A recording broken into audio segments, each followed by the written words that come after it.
Welcome everybody to the podcast Mindset of Champions.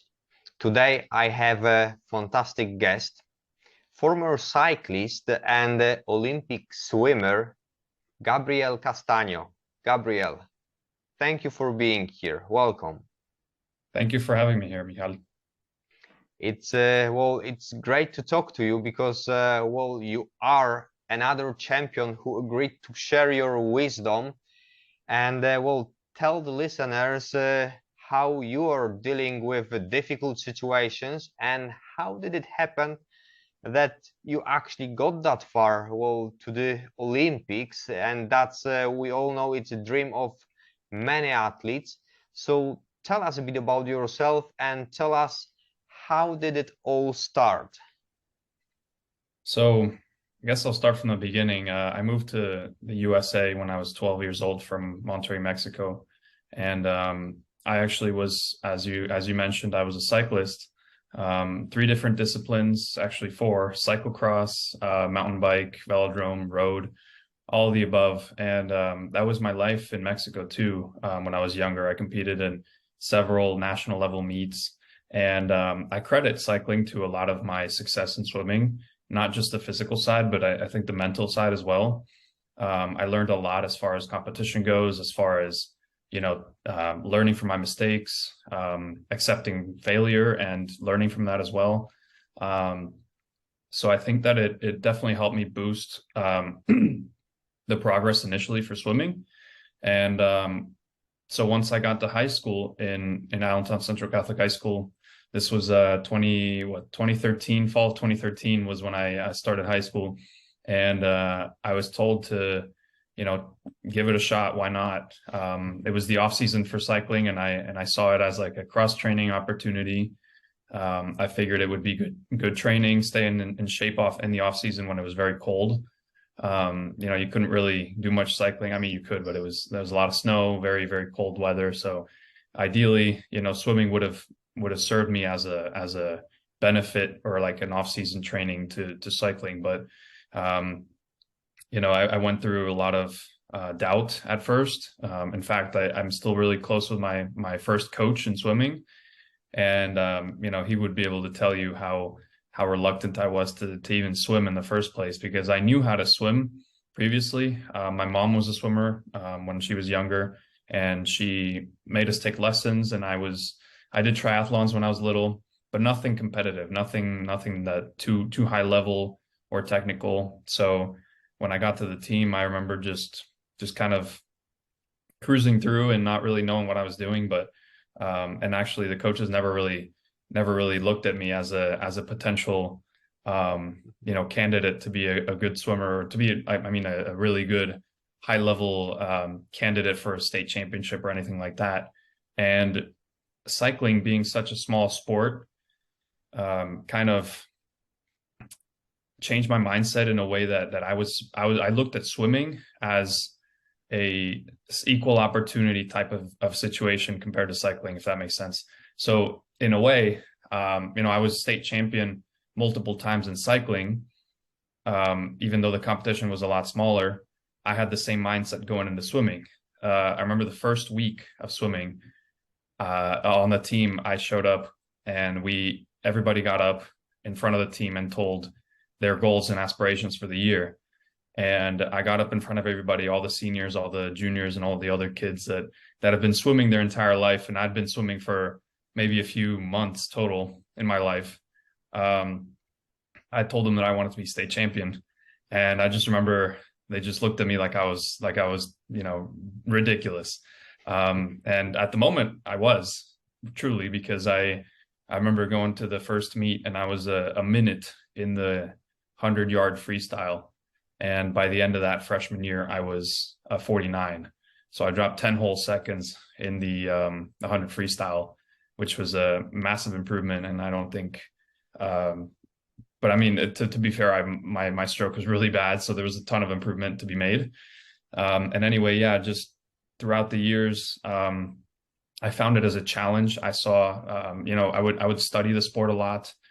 And the following summer, it was cycling season once again. And I just my mindset was changed once again as far as like I wanted to do something else with my life. I'd been cycling for so long, and I was, you know, it was getting very monotonous, just the same stuff every time. And all my friends were now, you know, swimmers, and so I decided to leave cycling, leave all the investments and the, you know, the time investment, the money investment, everything that my dad has, you know, helped me with in my career. I left all that and I sought an opportunity to you know, get to the next level in swimming, which I never even thought of. So what we did next was just join a club, try to learn as much as I could, and from then on, I just studied the sport every day. I went to school, went to practice, and afterwards it was basically just watch swimming videos and try to learn as much as possible from the best in the world.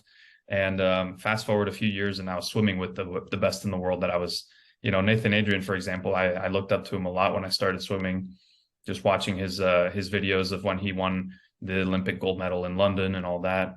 And all of a sudden I was racing against him in several meets. So it was definitely very humbling and very a great experience to be able to, you know, race against those legends. So anyway, I guess I'll go back a little bit because I kind of skipped a lot, but That's all right.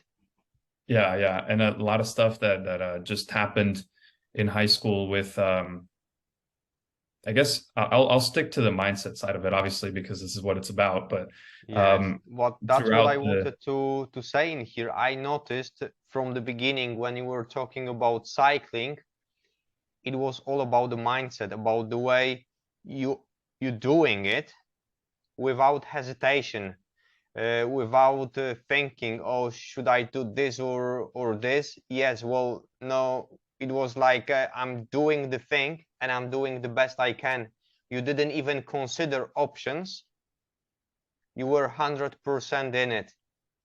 And yeah, that's what I'm talking about all the time. That's mindset of champions. Because if yeah, you want to be the best, you need to be 100% in whatever you are doing, and that applies to life basically. yeah, And then no, you started to absolutely. talk about swimming, and it was basically the same. So first it was just something in between, and I could hear by the way you're talking about this that it was something in between and you didn't treat it seriously. And then suddenly when it flipped, it was completely different. You decided, yes, I'm going to do it, and you set the high goal for the time when you said that you want to be a state champion. Well, but you ended up well farther than that. Yeah, no, exactly. You made a great point there.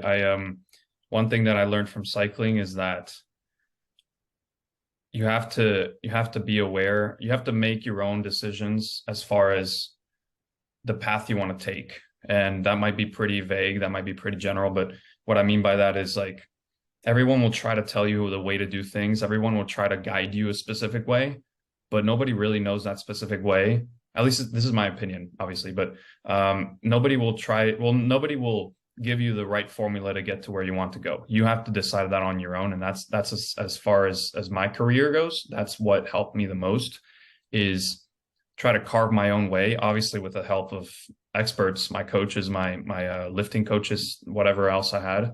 And a lot of the what I don't agree with swimming as much is everything is by the book. You have to do things the way that everybody tells you to, the way that the book is written, you know, the way that everybody has done it for years. And coming in from cycling, where things are pretty broad, there's many different ways to train, many ways to race and all that, and to strategize your whatever. So when I joined swimming, everyone was the same. Everyone was doing the same thing. Everyone was training the same way. And it made no sense to me because I'm a very individual, like independent thinker. I didn't think that it made much sense to do everything the right way if it just wasn't working for everybody. So and then I guess in high school, that's when I struggled the most because with that mindset, because I was very focused on my events And I believe that it's great to do all the types of events, like whatever strokes you can. But once you get to a certain point, you need to start focusing on your specialty. And what I did, I guess part of it was my late entry into the sport too, was I focused on sprinting as much as I could because I knew that's where I was the strongest. But I also remember having a bunch of disagreements with coaches, with teammates. They would say whatever about me, that I'm not doing what the team's doing. I'm not doing what the what the book is. And that's not to say that I wasn't a part of the team. I was definitely a part of the team. I just did extra things before and after practice. I would wake up at 4 a.m. to go lift by myself in high school to up my level, to get stronger, to get better. And that wasn't anything that my coaches told me to do. I just wanted to get to the next level, and that's the way that I did it. And when I joined club later in my years in high school, everything was like, you have to swim everything, you have to do all the events, you have to be good at every stroke and all this and that. And I just never felt that was the right way to go about things. And my mindset was very much focus on your strengths, try to improve your weaknesses, but also don't focus on them too much to distract you from your strengths, if that makes sense. Perfect. So, Yeah, well, it makes perfect sense, because from what you're saying, I can hear that, well, I add something from myself. I'm a home educator, so my child didn't go to school. I home educate my son, because I don't believe exactly what you just said. I don't believe that doing what everyone is doing is the right thing. That you need to personalize everything and do whatever is the best for the specific person, whatever gives better results, to actually have those results. And yeah, build up strength, improve weaknesses, but don't dwell on them, because it's going to take your focus away from where you're heading, from your goals. And I can see that, and I see it as a, well, one of the quality of champions. So, yeah, well, hearing that, well, you knew exactly what you need to do, and you did prove it with time. Well, just by getting your results, not by talking, but by getting your results specifically. exactly. Yeah. And through high school, I was always criticized for being too focused on my events and not really branching out into different things. But I mean, I had many people, or many friends from high school that were, they had really high aspirations and goals. But again, they would do everything by the book. They would do everything that the coaches told them to. And I'm not saying don't listen to the coaches. I want to be clear about that. I want to say listen to the coaches, but also doubt some of the things they say, because, they're not perfect. They might say one thing and then it might be the total opposite. And like you said, everything's personalized. You have to carve your own path in some ways.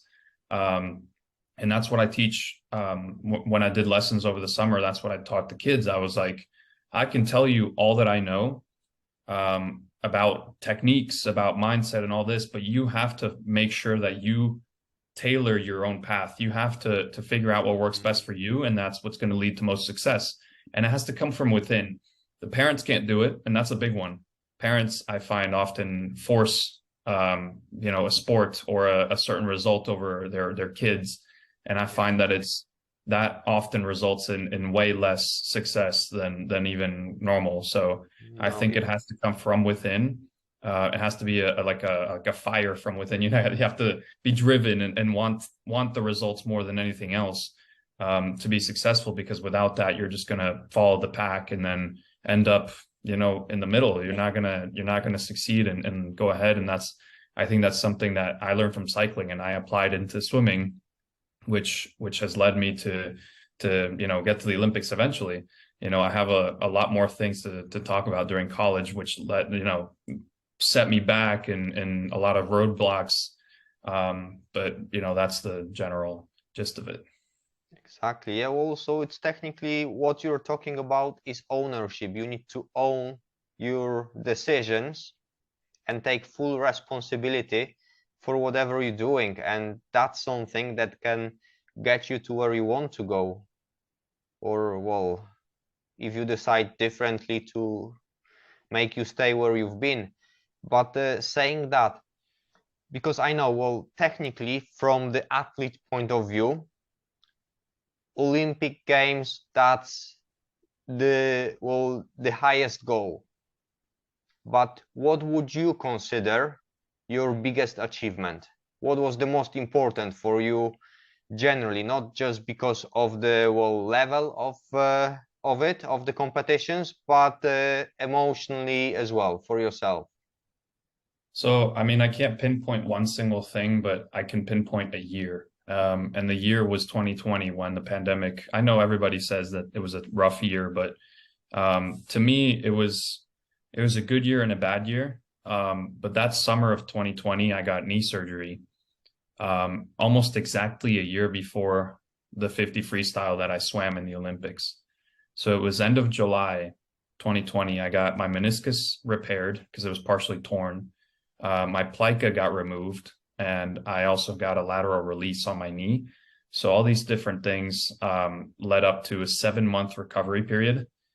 And this was, you know, again, a year before the Olympics. So I had 7 months to recover and about 5 months or less to train and to get back in full shape and qualify. So, and then of course, on top of that was all the quarantines and the, you know, all the issues with the virus and all that. I actually had it in January of 2021. And that, yeah, almost 2 years ago now. And it set me back a good amount too, because I couldn't train. I couldn't do anything for 2 weeks. And that was right around my college season, for Penn State. And so what happened was I was behind probably a good month and a half on my recovery period. And I came back to Big Tens and to NCAAs, and I didn't swim very well enough, but I wasn't expecting to because of the amount of, you know, the setbacks that I had during that season. But once I came back from NCAAs, it was time to focus on long course, and it was time to prepare for the Olympic qualifying period that summer. So I guess that's a pretty long answer to your question, but going through all that, and then still qualifying for the Olympics was my biggest achievement. Was, you know, I had probably 2 months of training to do, like fully focused training in order to qualify. And I was the only one to get an A cut for Mexico that year. That was by far the hardest thing I've ever done, and the most, it wore me out a lot. Like I feel like I aged 2 years during that period, just from stress and from all the pressure and I mean, a lot of the pressure was on myself. Like I put it on myself because I've been, you know, everybody knows, or everybody knew that I wanted to go, and that I was like, I had that goal. So now if I didn't do it, it was like, oh, you talked about going and then you never did. So it was like putting myself in that position where to succeed and to go to the Olympics and to prove everybody that I could do it despite all the setbacks that I had that previous year. Fantastic. No, it's that was really hard and well, intense because of the short period of time, the injury recovery, and then yeah, well, now I'm thinking, because I usually ask about the toughest time, but I asked you about the most successful, and I believe they might be one and the same. Is that right? Yeah, in a way, yeah. And well, did you have throughout your career moment when you were about to just quit, leave everything, well, move away, get the small house on the countryside, and stay there until the rest of your life? Yeah. Yeah. I mean, I think that point was right before I got surgery on my knee. Was when that one and another one, but I'll get back to the other one. The one where I before I got my surgery, I had been injured since 2019, like no, I guess late 2018 was when I got injured first, and it just got worse and worse and worse.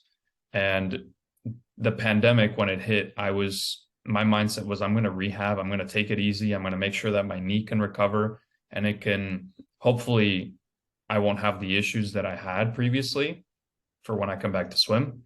So right before my surgery, when I got in the water for the first time in a few months and my knee was still hurting, was when, and then the issue was my knee wasn't hurting all the time. It was only when I was swimming. So I couldn't really go and work out and see and feel, oh, my knee hurts right now. It's just only when I do the motion of the butterfly kick, when it hurt the most. So anyway, that's when I saw the doctor and he told me that you're probably going to need surgery. That was the moment where I was like, man, I probably should just quit. There's no point. I have a year to go to the Olympics and I have to recover for 7 or 8 months. And that was the lowest point. And then once I got through everything and I was able to get back in the water and swim at a high level, right before I qualified, I did an entire tour of Europe. I went to Monaco. I went to it was Cannes, southern France, and then I went to Barcelona for a swim meet. Mare Nostrum. It's a swimming tour, like a swim meet tour. But anyway, they FINA sponsored it, and you could make your qualification for the Olympics there.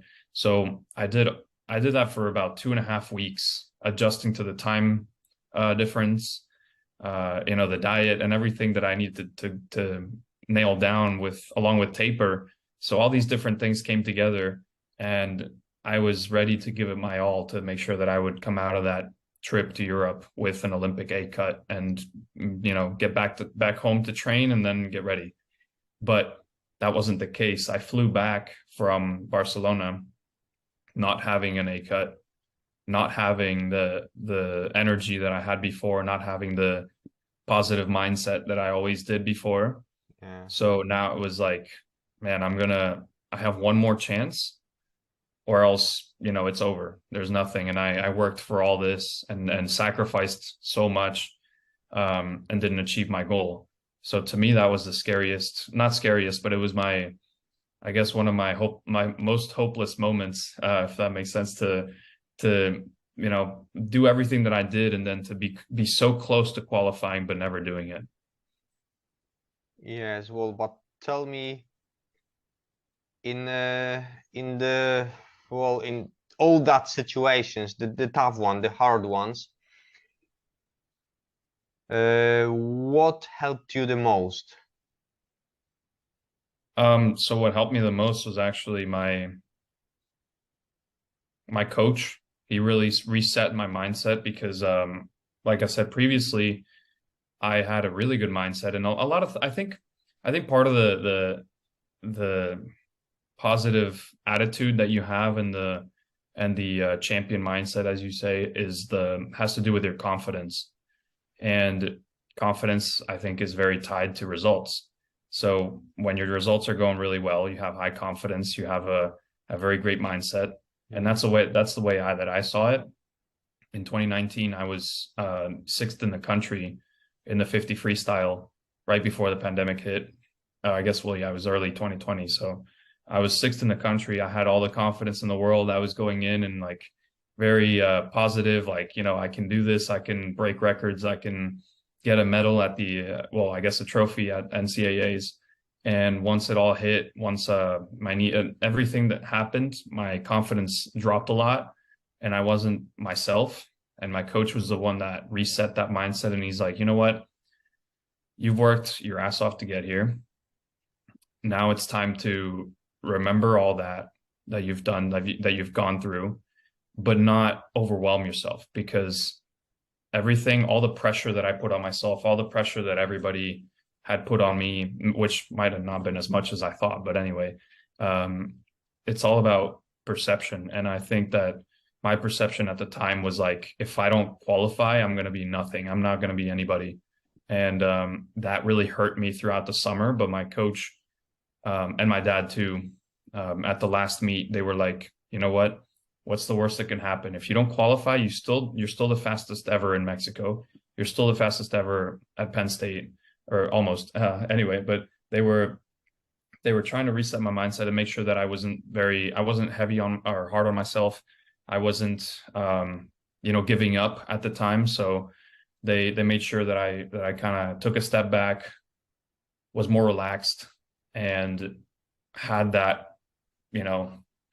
almost careless mindset, not totally careless, but if worse that can happen, I can just, you know, go for the next Olympics. It's not the end of the world. Yeah, And that really changed my attitude going into the meet. And that's when I qualified, because I didn't put as much pressure on myself. I was able to relax a lot more. I think perfect. relaxing is definitely a big thing.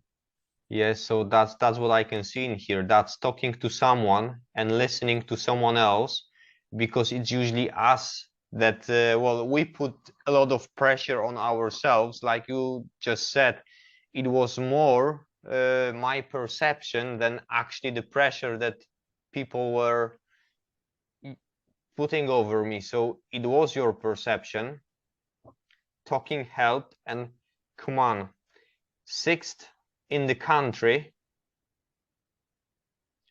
Yeah. And That was for a moment, you were thinking that you're not good enough to do it. It was all here.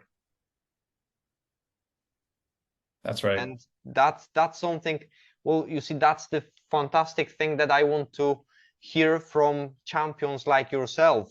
Because, well, my clients, people generally, they say, oh, well, I'm not good enough, because they don't notice and they don't appreciate how many things they do on a daily basis. And it's all here.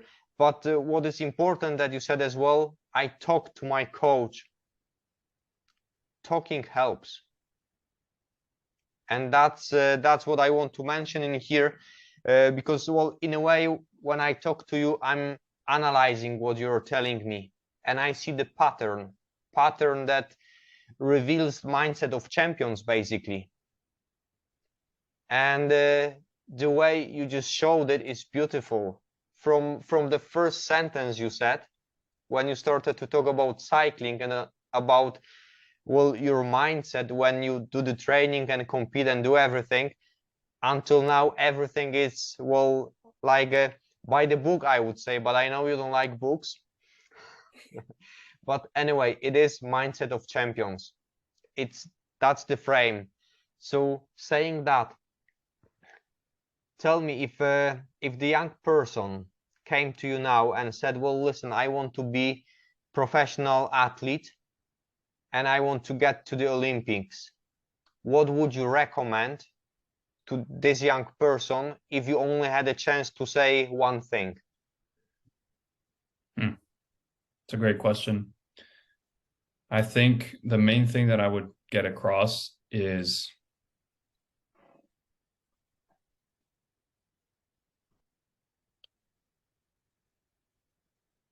be intentional. Be intentional. That's obviously the very short answer to it, but be intentional with what you do. Make sure that you're doing everything with purpose. Like you don't just go to practice and, check off the box for another day. Make sure you go in with a goal to get a certain thing right, to learn whatever else different, to try to fix your weaknesses and all that. But be intentional with it. If you're not intentional, if you're just going in and trying to just flip the day, go to tomorrow, do the same thing, it's not going to get anywhere. So you have to be very, very what would my coach say? Because I remember my coach would sit me down, and you have to be very Go on. I know what I would say here, but I want to hear what you saying. yeah, it's like it's a similar word to intentional, but be very strategic. So I mean, it's kind of the same thing, but be very strategic with everything you do. So just staying on top of like your goals, being very meticulous is another word he used. Making sure that you're always doing the right thing and not distracting yourself, like going out on a weekend And it's fun, obviously. It's good, obviously, to get out and to enjoy life a little bit. But if you have a very specific goal that you want to reach, and especially something like the Olympics, you're going to have to sacrifice a lot of things. You're going to have to say no to a lot of things you want to do. And Well, because at the end of the day, you can do that after the Olympics. I mean, you're not gonna, life's not over afterwards. You can, there's a lot of no. time to do different things and to experience a lot of things. You can put things on hold for a little bit, because if you don't, I know a lot of people that just didn't put things on hold. They didn't sacrifice what they needed to. They didn't follow a diet for whatever reason, or they didn't go to bed early. They chose to go out, which again is fine, but you have to be very particular about that. You have to say, okay, maybe I can, instead of going out twice a month, I'll go once a month, or maybe even less than that. And taking those things down that will hold you back will eventually add up and help you reach your goals better. Yes, that's perfect. That's perfect. And if I may add, I would say be present. Because if you are present, that means you are 100% in your actions. And the attention is there, dedication is there, and well, each and every cell in your body works towards that goal. Every single thought that you have is heading towards that goal. And if you are present, you're getting where you want to be. That's true. Great point. Well, saying that, where are you present online in here? Because probably there are people that they would like to, well, follow you, check what you are doing, well, just look up to you because, well, you are one of those not too many people that got to the Olympics, and like you said, well, the fastest in Mexico. Where people can find you online? So I'm found mainly on Instagram at Gabe.Castano. So it's GABE.CASTANO. And that's my main. I don't really use any of the other social media platforms, maybe LinkedIn here and then, but that would be Gabriel Castaño on there. And but yeah, that's my main social media is Instagram. I use that to post here and there about what I'm up to. And if anything swimming related, it's on there. So that's the most up to date. And yeah, feel free to follow me and message me, whatever, ask me any questions. I am pretty available on there. So yeah, feel free to do so. Yes, that's fantastic. Thank you very much for sharing that. And what I'm going to do simply is in the description of this podcast or video, wherever you watch it, I'm going to include the links to your profiles, both Instagram and LinkedIn, so people can just click there and go directly to your profile, follow you, contact you, and yes, learn from the best. Awesome. Yes, Michal, thank you very much. So yes, well, ladies and gentlemen, once again, I had a fantastic guest today, Gabriel Castaño. Gabriel, thank you very much for being here, for well, taking the invitation. I'm glad we were able to talk, to have this chat, and I'm hoping for more. I'd like to meet you again, and we'll talk maybe about some other things that are important as well. So yes, saying that, thank you very much for listening. Thank you very much for, well, sharing your wisdom and your experiences. And I'm looking forward to seeing you again. Yes, thank you, Michal, for having me. This was a great discussion and appreciate your time. Thank you very much. Bye-bye.